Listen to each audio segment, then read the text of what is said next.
Hi, welcome back to my channel. ഞാൻ ഇന്നിവിടെ തയ്യാറാക്കാൻ പോകുന്നത് പൊടിമാസാണ്. അതിനായിട്ട് ഞാൻ എടുത്തിരിക്കുന്നത് 2 പച്ച ഏത്തക്കയാണ്. അതിനെ കഷ്ണങ്ങളായി മുറിച്ച് നമുക്ക് പുഴുങ്ങാൻ വയ്ക്കാം. അതിൻ്റെ സ്കിന്നിൻ്റെ കളറ് മാറി തുടങ്ങുമ്പോൾ 1/2 സ്പൂൺ ഉപ്പിടാം. നല്ല വെന്തുടയാൻ പരുവം ആകുമ്പോൾ ഗ്യാസ് ഓഫ് ചെയ്ത് മാറ്റാം. ഇനി ഒരു പാൻ വെച്ച് ചൂടായി കുറച്ച് വെളിച്ചെണ്ണ ഒഴിച്ച് അതിലേക്ക് എടുത്തു വച്ചിരിക്കുന്ന ഉഴുന്ന് പരിപ്പ്, ഫ്രഷ് മല്ലി, 3 വറ്റൽ മുളക്, ചെറിയ ജീരകം ഇതെല്ലാം ഓരോന്നായി ഇട്ട് കൊടുത്ത് നന്നായി വഴറ്റാം. വഴണ്ടി വന്നതിന് ശേഷം അതിലേക്ക് ചിരകി വെച്ചിരിക്കുന്ന അരമുറി തേങ്ങ ഇട്ട് കൊടുക്കാം. നന്നായി മിക്സ് ചെയ്ത് നല്ല ഗോൾഡൻ ബ്രൗൺ ആകുന്നത് വരെ വഴറ്റാം.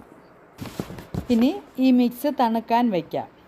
അടുത്തത് താളിക്കാനായി ഒരു പാൻ വെച്ച് വെളിച്ചെണ്ണ ഒഴിച്ച് കടുക് പൊട്ടിച്ച് 1/2 ടീസ്പൂൺ ചെറിയ ജീരകം, 1/2 ടീസ്പൂൺ ഉഴുന്ന് പരിപ്പ്, 3 വറ്റൽ മുളക്, കറിവേപ്പില ഇട്ട് യോജിപ്പിച്ചതിന് ശേഷം അതിലേക്ക് അരിഞ്ഞു വെച്ചിരിക്കുന്ന ഒരു കപ്പ് ചെറിയ ഉള്ളി ചേർക്കാം.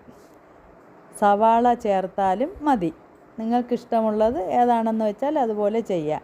ഞാൻ ചെറിയ ഉള്ളിയാണ് ഇടുന്നത്. നല്ല ബ്രൗൺ കളർ ആകുന്നത് വരെ ഫ്രൈ ചെയ്യാം. ആ സമയം നമ്മൾ വേവിച്ച് വെച്ചിരുന്ന ഏത്തക്കായ ഒരു തടി സ്പൂൺ വെച്ച് പൊടിച്ചെടുക്കാം. എന്നിട്ട് അത് ആ കൂട്ടിലേക്ക് ചേർത്ത് നന്നായി മിക്സ് ചെയ്യാം. ഇനി നേരത്തെ തണുക്കാൻ വെച്ചിരുന്ന തേങ്ങയുടെ മിക്സ് ഗ്രൈൻഡ് ചെയ്ത് എടുത്ത് ഏത്തക്കയിലേക്ക് ചേർക്കാം.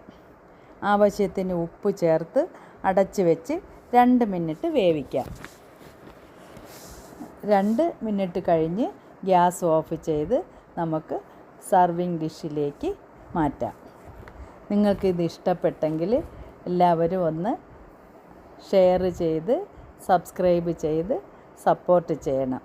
ഓക്കേ, ബൈ ബൈ, അസ്സലാമു അലൈക്കും.